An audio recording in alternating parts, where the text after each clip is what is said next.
Il y a un an, jour pour jour, nous lancions une plateforme VOD contre la pédocriminalité, carlzero.tv. C'est l'heure du bilan. Vous êtes des milliers à être abonnés et à nous soutenir, des milliers à visionner aujourd'hui plus de 120 documentaires, films, courts-métrages, qui à leur façon racontent la même chose. Une réalité si insoutenable que notre société préfère la zapper, s'enfermant dans le déni. Merci à vous toutes et tous. Merci de votre soutien. Merci de votre engagement. Merci de votre fidélité.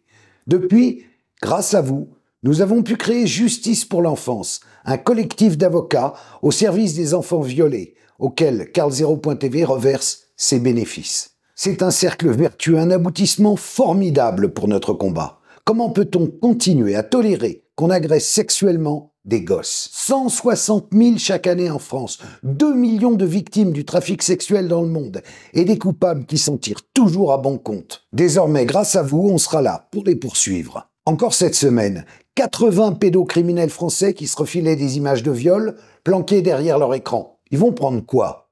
Rien, ou très peu. D'ailleurs, ils en ont déjà relâché les 3/4. Mais leurs petites victimes, elles, on les cherche? On les soigne? On les répare? On leur dira quoi plus tard? Que notre société d'aujourd'hui avait autre chose de plus important à faire? La guerre? Lutter contre le réchauffement climatique? Soyons sérieux 2 minutes. Protéger les enfants est notre devoir numéro 1. Et de loin. À quoi leur servira une planète en paix et dépolluée si on a laissé abîmer ce qu'il y a de plus beau, l'innocence? Face au fléau pédocriminel, en un an, qu'est-ce qui a changé ici en France?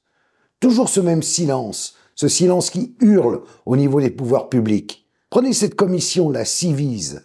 Elle propose certaines des mesures urgentes qu'on réclame depuis plus de 20 ans, comme l'imprescriptibilité des crimes sexuels commis sur enfants.